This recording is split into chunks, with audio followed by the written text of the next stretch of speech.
Assalamualaikum warahmatullahi wabarakatuh. Waalaikumsalam warahmatullahi wabarakatuh.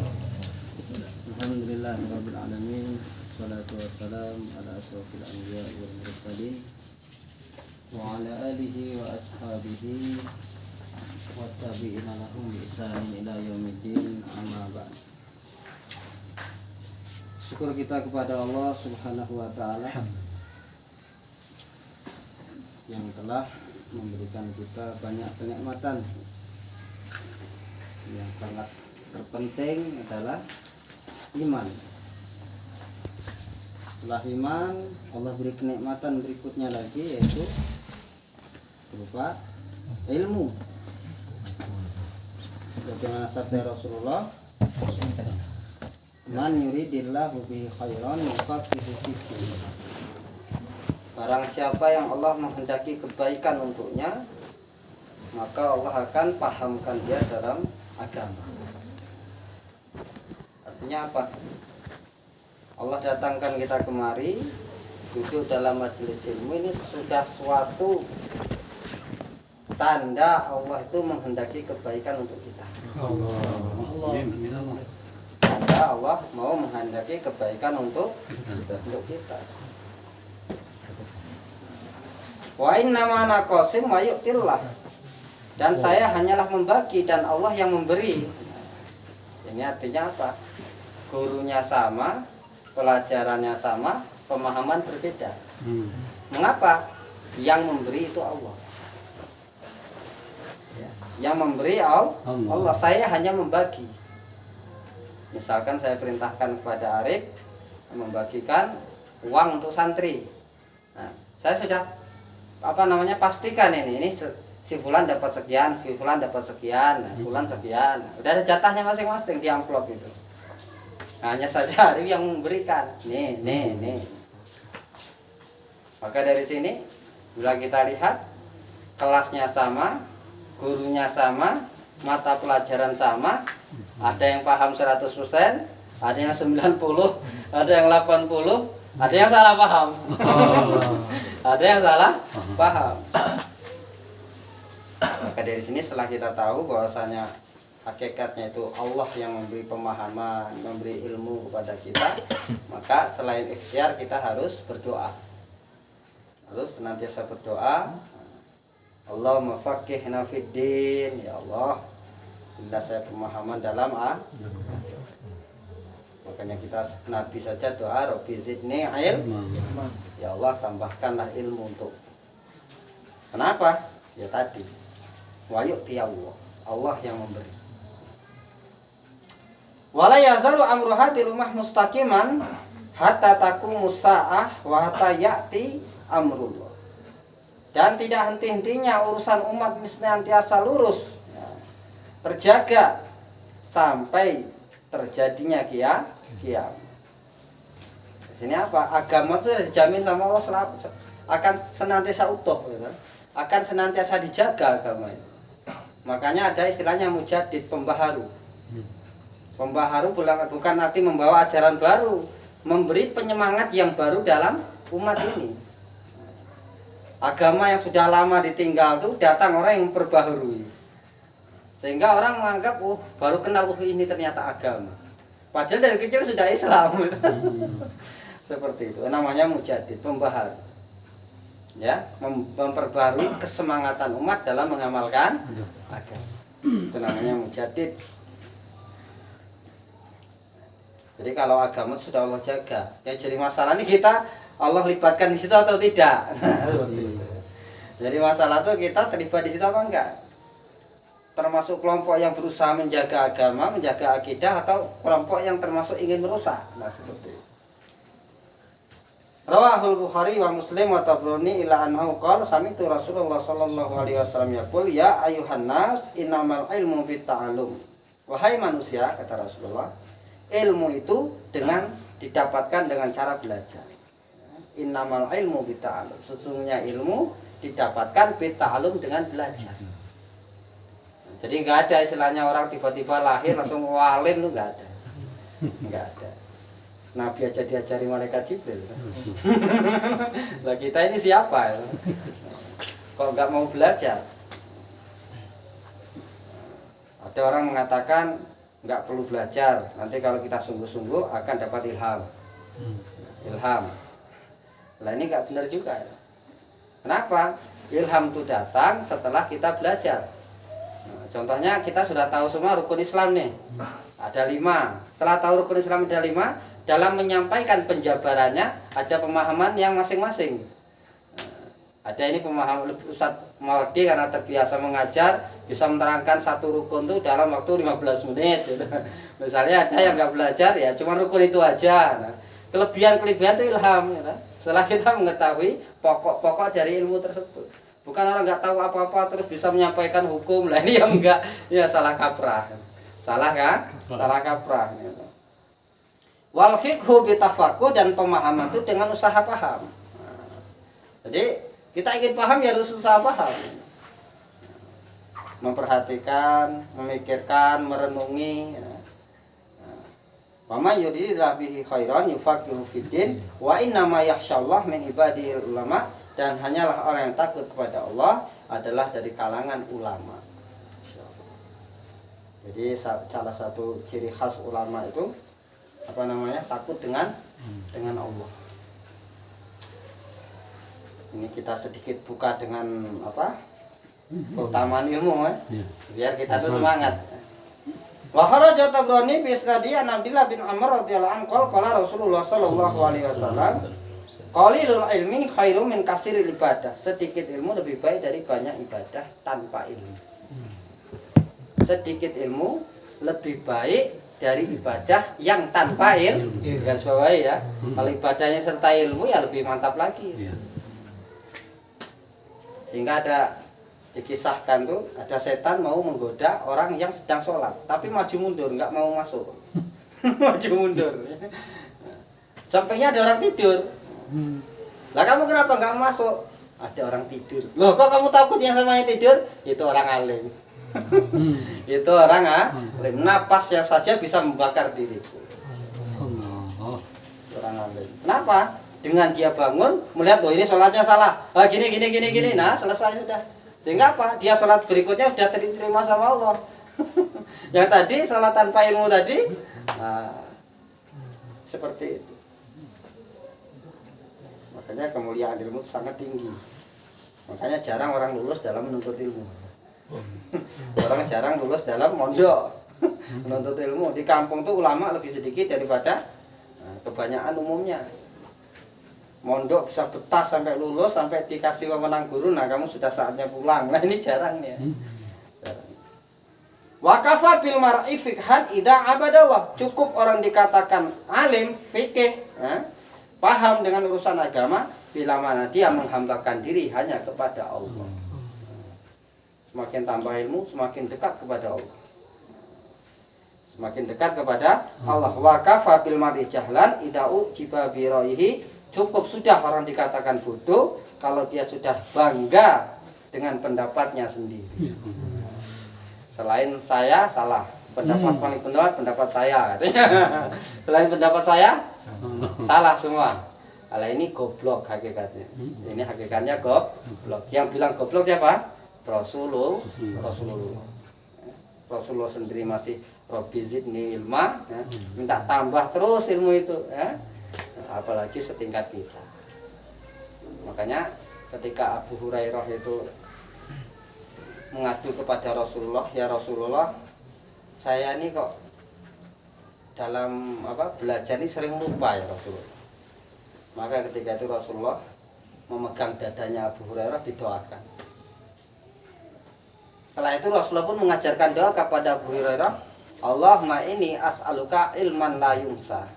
Ya Allah, berilah aku ilmu yang tidak akan lupa lagi. Allahumma inni as'aluka ilman la yunsa. Setingkat Abdullah bin Abbas menjadi alim seperti itu, bagaimana? Didoakan sama Rasulullah. Allahumma faqihu fiddin wa 'allimhu ta'wil.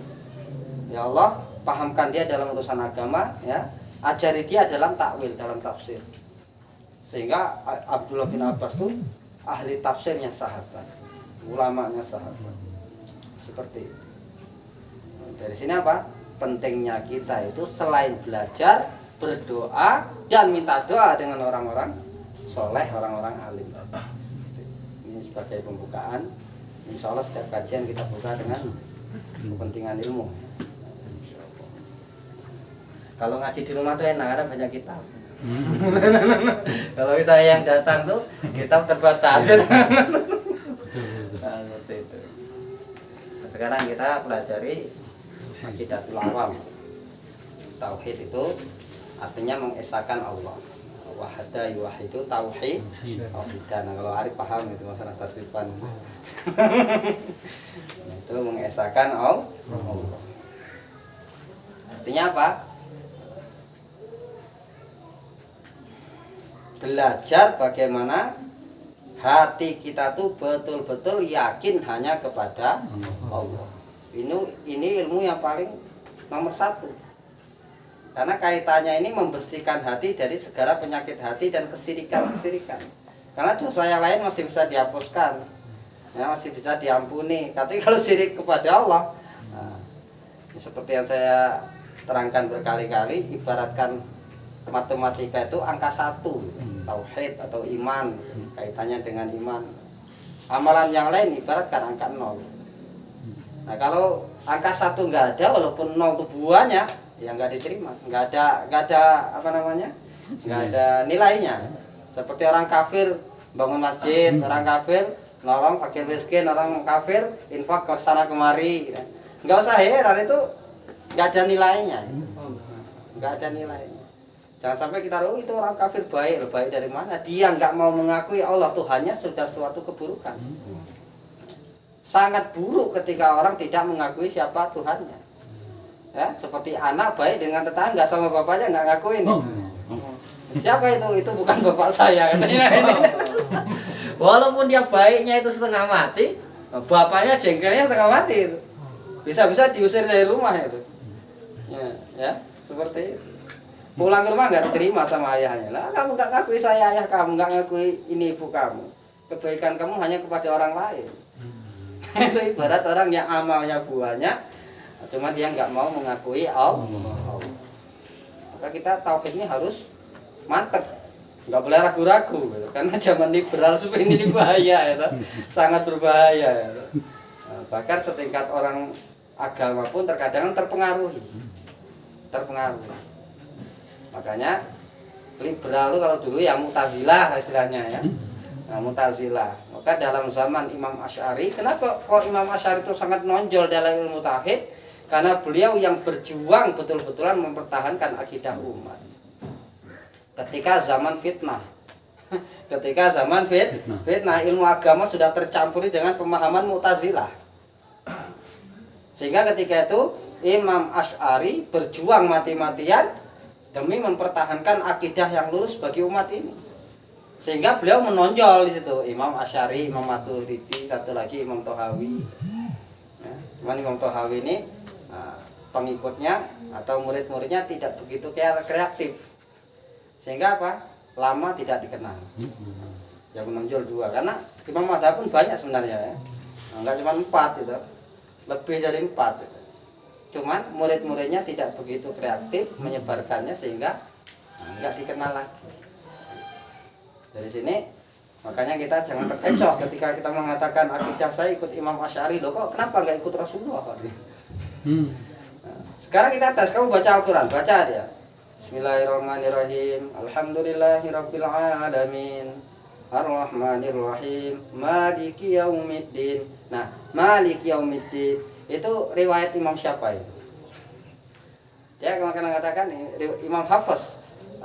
Lah kenapa nggak ikut Imam Waros? Kalau Imam Waros pendek tuh, Maliki yaumiddin katanya. Lah kenapa kau ikut Imam Waros? Udah bingung dia kan? Sudah bingung. Lah kenapa nggak ikut Rasulullah? Kau masih ikut pakai imam yang ini? Karena kita nggak langsung ketemu Rasul. Makanya harus bertemu dengan orang yang bertemu Rasulullah. Sahabat nggak ketemu juga, ya muridnya sahabat. Tapi nggak ketemu juga, ya muridnya lagi. Sampai orang yang hidup saat ini itu Hakikatnya berguru itu seperti itu. Kalau mau ikut Rasulullah harus punya guru gitu loh. Kalau ikut Rasulullah harus punya guru, pembimbing. Kalau enggak punya guru berarti kamu enggak ikut Rasulullah. Ketika saya pernah bertemu dengan kawan yang sering nyalahkan orang gitu ya. Jadi saya bertanya simpel saja. Kamu dari tadi membahas masalah bid'ah. Sekarang bid'ah menurut kamu itu apa? Saya tanya menurut dia ya. Segala sesuatu yang tidak dicontohkan Rasulullah. Ya udah sekarang nggak usah bahas jauh-jauh. Rasulullah dalam menuntut ilmu caranya bagaimana? Yang terangkan dalam kitab Bukhari ya, awal beliau mendapat wahyu ya, bertemu malaikat Jibril bertempat di Gua Hira. Tawajuh beribadah di situ. Tiba-tiba didatangi malaikat Jibril, dipeluk sampai 3 kali dikatakan ikra, ikra, ikra. Dari situlah mulai beliau diajari oleh malaikat Jibril. Artinya apa? Bertempat di suatu tempat khusus ya. Kemudian apa? Bertemu langsung dengan guru. Bertemu langsung dengan guru, malaikat Jibril langsung diperintah oleh Allah. Seperti itu. Nah, ini cara menuntut ilmu Rasulullah itu seperti itu. Nah, kamu sekarang mendapat pemahaman dari mana? Katanya dari dengar khutbah, dari melihat TV. Nah, ini cara menuntut ilmunya sudah bid'ah. Kita balikan saja berarti cara menuntut ilmu kamu sudah bid'ah. Enggak perlu dibahas jauh-jauh seperti itu. Maka kita jangan ragu dalam hal belajar atau Bismillahirrahmanirrahim. Ini saya buka sedikit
Bismillahirrahmanirrahim. I'lam, ini kitab namanya Aqidatul Awam. Cuma sebelum kita mengkaji isinya kita perlu menceritakan gimana kisahnya pengarangannya ini ya.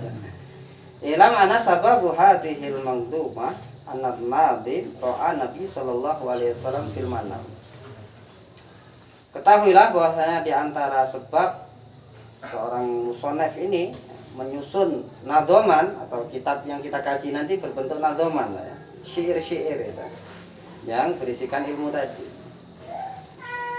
Nanti Nabi sallallahu alaihi wasallam fil manam, yaitu seorang yang penyusunnya ini bermimpi bertemu Rasulullah akhirul lailatul jum'ati min awali jum'ati min syahri Rajab, di awal Jumat dari bulan Rajab. Jadi malam Jumat ya. Malam Jumat itu beliau mimpi bertemu Rasulullah. Itu yaitu Jumat yang kalau tanggalannya yang ke-6 dari bulan Rajab. Masih termasuk awal dari bulan Rajab. Wa ashabihi radhiyallahu an, dan sahabat-sahabat beliau waqifuna haulahu, yang beliau semua ini sahabat-sahabat mengelilingi Rasulullah. Berdiri di keliling Rasulullah. Faqala lahu Nabi sallallahu alaihi wasallam iqra mangdumatat tauhid, bacalah syair-syair tauhid. Alati man hafizaha dakhalal jannah, yaitu siapa yang menghafalnya bisa masuk surga. Wa nalal maksud min kulli khairin, dan dia bisa mendapatkan kebaikan-kebaikan.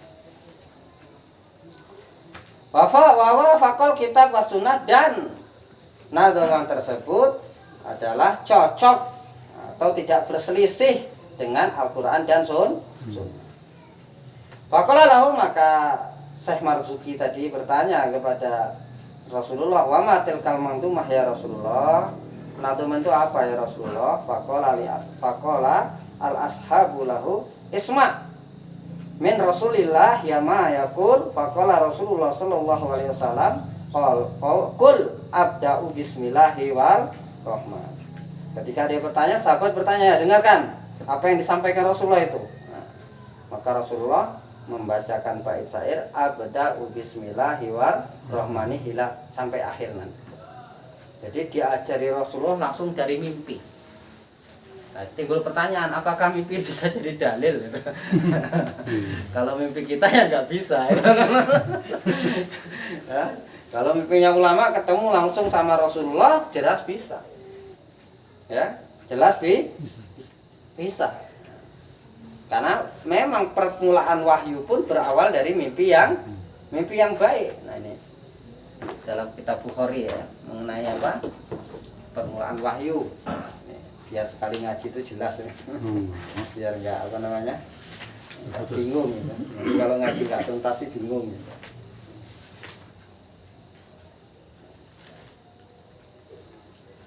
Allahu Akbar.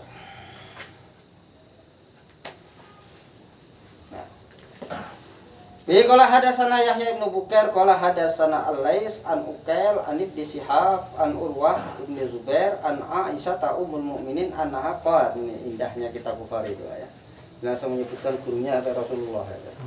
Jadi beliau mendapatkan dari Yahya bin Bukair, Yahya bin Bukair dari Lais, Lais dari Uqail, Uqail dari Ibnu Syihab, dari Urwah, dari Zubair, Zubair langsung dapat dari Aisyah istri Rasulullah. Anak qalat bahwasanya Aisyah ini bertanya, berkata, awaluma budi abihi Rasulullah sallallahu alaihi wasallam minal wahyi ar-ru'ya as-salihah fin naum. Aisyah berkata bahwasanya permulaan wahyunya Rasulullah sallallahu alaihi wasallam itu berupa ar-ru'ya as-salihah fin naum, yaitu mimpi yang baik di dalam tidur. Fakana la yara ru'yan illa ja'at misla falaki subhi. Adanya Rasulullah tidaklah bermimpi kecuali mimpi itu menjadi nyata seperti nyatanya terangnya munculnya matahari di waktu subuh. Masya Allah. Itu awal permulaan wahyu yang disampaikan oleh Rasul seperti itu. Jadi boleh. Kenapa? Karena setan tidak bisa menyerupai Rasulullah. Ini dalilnya adalah hadis riwayat Bukhari. Man ro'ani faqatul al-haqqa. Barang siapa melihat aku, sungguh dia melihat saya, benar-benar melihat saya, nyata. Tidak rekayasa. Fa'ina syaiton la yatazayyabi, karena sungguhnya setan tidak bisa menyerupai aku. Seperti itu. Artinya dari sini ketika orang tanya, loh, Aqidatul Awam itu berasal dari mimpi. Lah mimpi siapa dulu ya? Terus ketemu siapa? Mimpinya Syekh Marzuki langsung bertemu Rasulullah. Dan yang disampaikan tadi betul, tanda mimpi benar itu nggak lupa ya. Beliau bangun langsung ingat itu, nggak lupa sama sekali. Wah ini ayat dari awal sampai akhir langsung ingat, nggak lupa sama sekali, nggak samar-samar, jelas. Nah, seperti itu berasal dari mimpi langsung bertemu Rasulullah, diajarkan bait-bait ini. Ini kalau saya terangkan banyak nanti nggak masuk dalam pembahasan.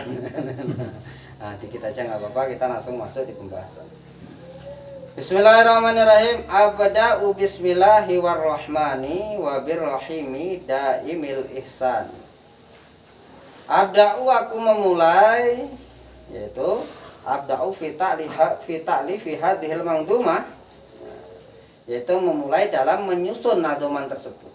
Nah, nadoman ini musta'inan bi musamma ismallah kama fassara bidzalika al-Baijuri, yaitu bismillahi, dengan menyebut nama Allah, memulai menyusun dengan meminta tolong dengan Allah. Jadi di sini pelajaran sangat penting. Yang pertama apa? Kita kalau dalam memulai itu membaca Bismillahirrahmanirrahim, pertama Allah mencontohkan seperti itu. Dalam Al-Quran sendiri dibuka dengan membaca Bismillahirrahmanirrahim. Artinya apa? Suatu kebaikan, yaitu bila mana kita memulai dengan membaca Bismillahirrahmanirrahim. Dari mulai kita melakukan sesuatu dengan bahasa minta izin kepada Allah, ya, minta izin kepada Allah. Kenapa? Segala sesuatu yang di dunia ini milik Allah. Bahkan tangan kita pun milik Allah. Walaupun tangan kita sendiri megang gelas, mau minum Bismillahirrahmanirrahim, mau minum airnya Bismillahirrahmanirrahim. Dalam bahasa halusnya permintaan izin kita kepada Allah. Karena segala sesuatu memang miliknya Allah. Ketika kita meminta izin, minta pertolongan kepada Allah, ketika itulah turun barokah dari Allah. Keberkahan turun ketika kita mengawali sesuatu dengan bismillah. Keberkahan turun. Kelihatannya minum.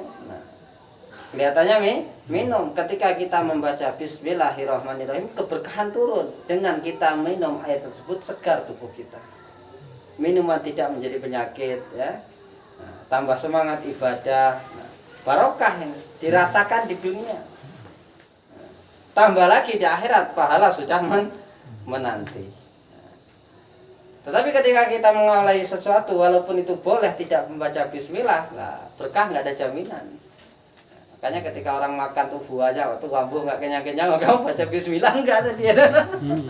Enggak baca bismillah ya tadi setan ikut nimbrung. Sehingga tidak kenyang kan?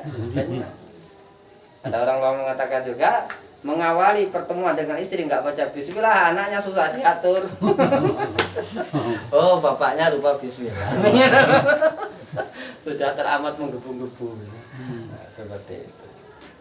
Walaupun tidak dosa tapi tidak barokah. Nah, Allah itu sendiri adalah nama untuk zat yang wajib adanya. Dan keberadaan Allah bersih, bebas dari segala kekurangan. Itu Allah. Makanya ketika kita mau mengkaji tauhid, harus kita ingat dahulu satu ayat, laisa kamitslihi syai'un. Nah, itu pegangan kita. Ketika kita mau mendalam ilmu tauhid, harus kita pegang betul ayat laisa kamitslihi syai'un. Tidak ada yang menyerupai Allah. Titik. Itu langsung dihujamkan dalam hati. Sehingga ketika mendengar keterangan-keterangan itu, hati kita sudah sugesti, enggak sama dengan Allah. Allah enggak bisa disamakan dengan makhluk. Sehingga ketika ada ustadz menerangkan kok seakan-akan menyamakan Allah dengan makhluk, hati sudah tidak terima. Oh, enggak benar nih, enggak benar. Karena laisa kamitslihi syai'un itu adalah ayat Al-Qur'an. Ayat Al-Qur'an yang wajib kita imani. 30 juz itu enggak ada yang boleh kita ragukan. Artinya kita harus yakin betul tidak ada yang menyerupai Allah. Tidak ada yang menyerupai Allah. Sehingga kita akan lulus dalam mempelajari tauhid ketika ini. Makanya seperti kemarin Bang Ustadz mau ditanya, apa itu Ustadz rububiyah, uluhiyah, asma wa sifat. Nah, yang pertama saya jawab, saya sendiri tidak mempelajari itu. Yang kedua ini adalah kalau mereka yang belajar ini mengatasnamakan ini adalah yang pencetusnya Imam Tohawi katanya. Kalau menurut pandangan kami, ya, kalau ini tidak bisa baik rububiyah, uluhiyah, asma wa sifat. Tetapi ketika dipisah ini yang berbahaya. Memisah antara rububiyah dengan uluhiyah, padahal ini sama-sama saja ini. Rububiyah, uluhiyah itu sama. Artinya Tuhan, ya. Tuhan. Makanya ketika dikubur pertanyaan man rabbuka, enggak man ilahuka. Ya. Man rabbuka, siapa Tuhan kamu? Rob sama ilah itu sama, semakna, yaitu Tuhan. Ketika dia menafsirkannya salah, ya, Rob itu maksudnya mengakui keesaan Allah dalam hal penciptaan. Ketika ilah itu mengesahkan Allah dalam hal ibadah katanya, ya. Perbuatannya kembali kepada makhluk. Kalau rububiyah kembali kepada Allah katanya, perbuatan Allah. Artinya apa? Ketika seseorang mengakui Allah, artinya dia meyakini yang menciptakan langit bumi itu Allah, Akan tapi kalau ibadahnya tidak kepada Allah, tidak diterima katanya. Tidak diterima ketika misal seperti ini. Contohnya apa? Ibadah tidak kepada Allah. Nah, dengan sini dia nanti banyak menyalahkan orang. Itu orang tahlilan, tawasul. Nah, nah itu ini buahnya. Nah, itu tidak berarti tidak diterima tauhidnya. Tauhid dia masih sama dengan orang kafir Mekah katanya. Ya, Abu Jahal, Abu Lahab, ya, itu mengakui pencipta langit bumi itu Allah, tapi dia nggak mau beribadah kepada Allah. Lah ini yang salah di sini. Yang mana ini menjadi dia itu merasa paling benar dan menyalahkan semua yang nggak sama dengan dia. Nah, sehingga mensirikan banyak orang. Lah ini bahayanya di sini. Ketika sudah mensirikan, mengkafirkan orang, nanti ujung-ujungnya dia akan menghalalkan darah. Ini terjadilah ekstremis itu di situ. Nah, sehingga dengan tanpa dosa, dengan kebanggaan ngebom saudara muslim sendiri, ya, daur mati semua, perasaannya jihad. Perasaannya jihad. Seperti Abdurrahman bin Muljam membunuh Sayyidina Ali, perasaannya jihad. Wa minan nas yasri nafsahu ibtigha'an mardhatillah. Ya, hari kita deh. Ada orang yang menjual dirinya untuk mencari ridha Allah, mengorbankan dirinya karena dia sudah yakin bunuh Sayyidina Ali taruhannya mati nanti, nggak mungkin lolos. Tapi tujuannya mencari ridha Allah. Ini karena kurangnya ilmu seperti ini. Ini muncul dari mana? Dari orang yang kelewat ngejos. Ya, muncul dari orang yang kelewat ngejos. Begitu dia terlalu ngejos, punya standar orang tuh harus begini. Seorang amir mukmin itu harus begini, nggak begini berarti ini nggak layak ini. Dikafirkan Sayyidina Ali. Muawiyah itu nggak ikut Amir itu. Nggak ikut Sayyidina Ali itu. Kafir juga Muawiyah. Nah, ini bahayanya orang kelewatnya. Makanya kita tuh ya biar soleh lurus tuh ya harus ngaji ilmu. Ya, harus ngaji ilmu. Nah, karena ada soleh lurus, ada soleh ahli ilmu. Soleh alim, ada soleh lurus. Soleh lurus itu ya standar orang awam. Nah, ilmunya cukup untuk dirinya, nggak menyesatkan orang itu. Bisa membentengi akidahnya, ibadahnya benar ya. Ini soleh lurus namanya. Nah, ditaruh imam ya sah kalau ngimami. Gitu.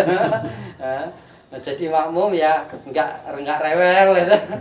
Ketika hadir dalam majelis ya bisa doa. Ya. Ada orang mati ya bisa ngurus jenazah. Ya.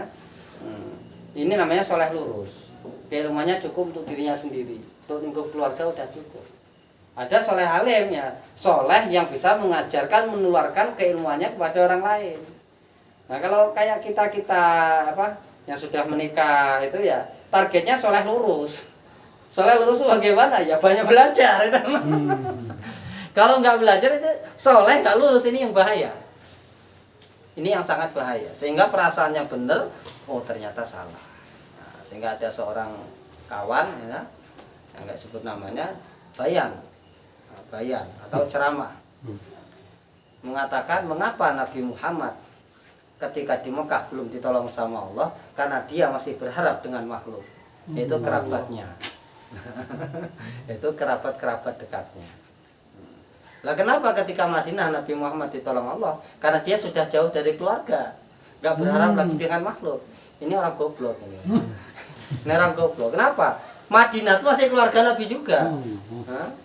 Masih keluarga Nabi juga. Kenapa? Istri dari Hasim, yaitu Salma, ibu dari Abdul Muthalib, itu orang Madinah. Salma, ibu dari Abdul Muthalib. Abdul Muthalib punya anak Abdullah. Abdullah baru punya anak Nabi Muhammad.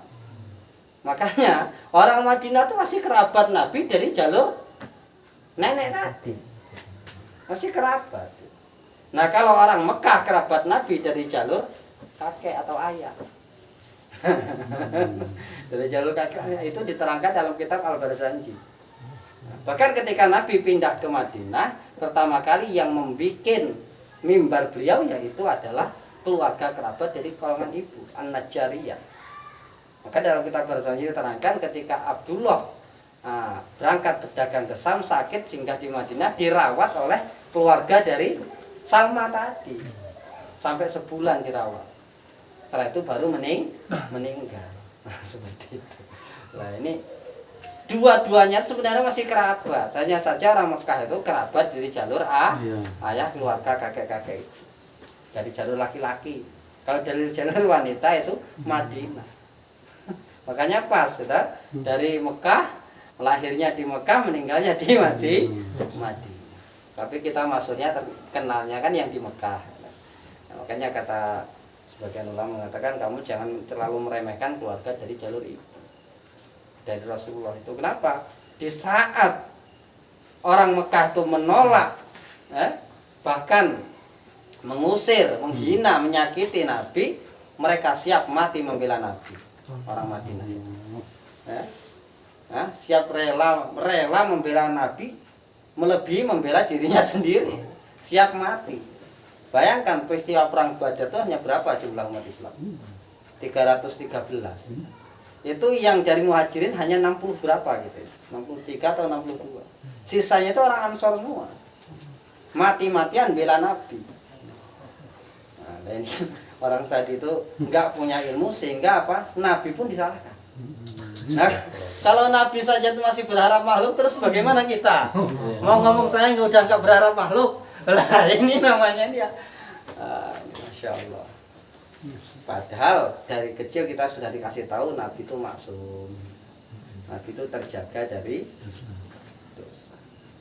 Sebenarnya kalau orang itu bisa mengambil pelajaran, oh iya, berarti apa? Ketika Nabi di Mekah, gitu, belum dapat ujian, rintangan, berbagai macam cobaan, perjuangan beliau lama itu 13 tahun gitu. Nah, cita-cita beliau semua orang tuh ikut beliau, malah buktinya tidak. Oh iya, berarti saya ini juga ada fasenya seperti itu. Perjuangan awal-awal itu ya memang berat gitu. Kalau mau berjuang langsung enak ya siapalah kita. Ambil pelajaran, oh iya, berarti saya harus sabar dalam perjuangan dakwah ini. Ini masih fase Mekah ini ya. Nah, nanti hasilnya itu apa? Ketika Nabi sudah habis-habisan ujiannya, ya, kakek beliau kakek sudah meninggal dari kecil ya, paman beliau membela meninggal, istri beliau yang paling membela meninggal. Setelah itu apa? Isra Mi'raj, dapat hadiah. Hadiahnya apa? Langsung bertemu dengan Allah, dapat ridhonya Allah. Dapat ridhonya Allah. Apa?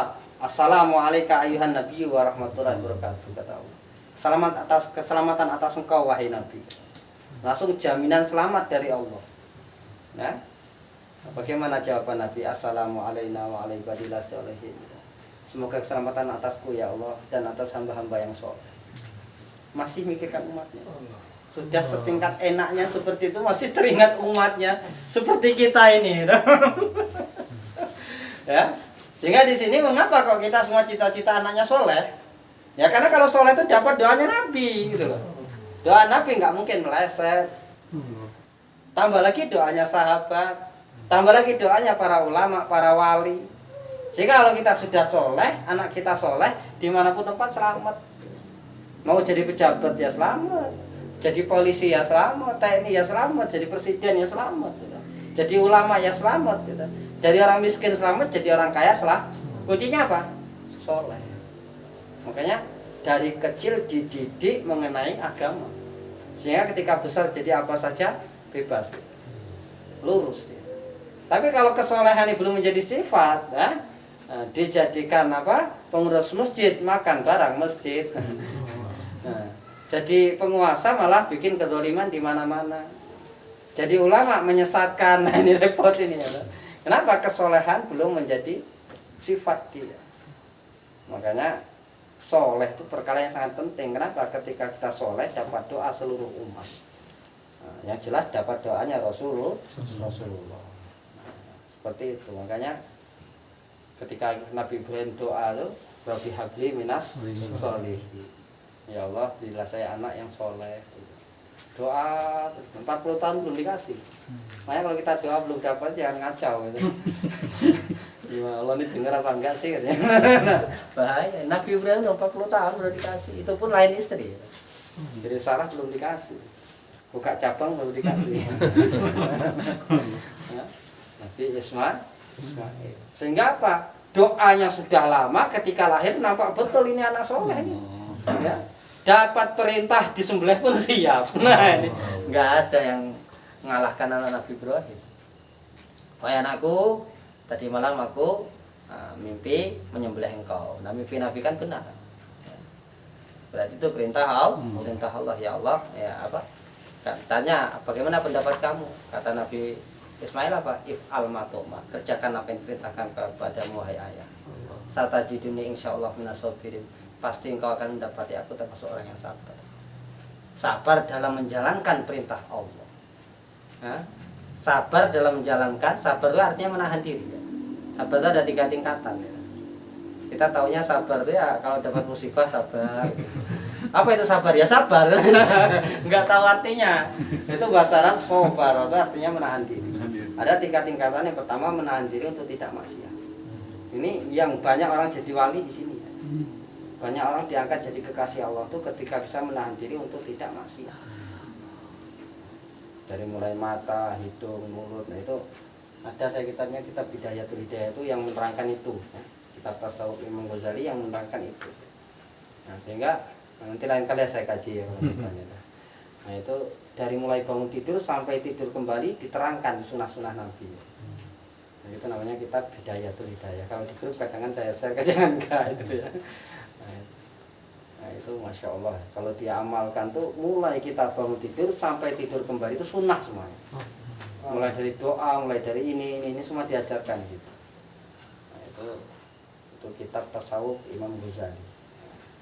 Seperti itu, kapan-kapan kita kaji lah. Kalau udah siap itu. Kita tuh lama pembukaan ini belum kitab yang lain lagi nih. Kira-kira selesai nggak ini semuanya? Insyaallah. Allah Akbar. Sabar yang berdekat. Tapi yang jelas yang dapat jaminan enak itu yang lagi menuntut ilmu kan. Man salaka tariqan yaltamisu fi man sahalallahu lahu tariqan ilal jannah. Ketika kita hidup tuh kita niatkan menuntut ilmu terus, mati masuk surga. Allah mudahkan itu langkahnya menuju surga. Bayangkan kalau kita malas hadir majelis itu, bayangkan mau menyeberangi sirat ini. Ini mau menyeberangi sirat nih. Ini memudahkan menyeberangi sirat ya ini. Hadir dalam majelis ilmu. Kalau susah diingat lagi waktu. Seberat-beratnya rintangan di dunia, masih berat rintangan untuk melewati sirat. Jembatannya panjang di bawah neraka. Nah kalau gerimis sudah nggak datang, baiklah. Ini.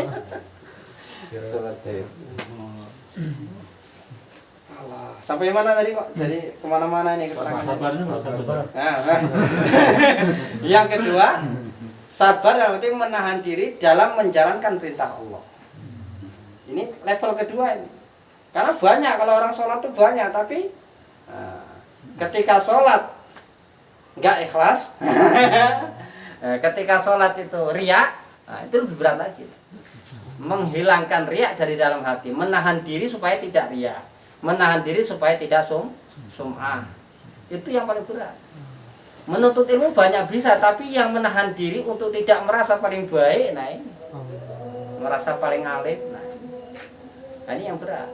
Makanya orang banyak jadi wali level yang pertama.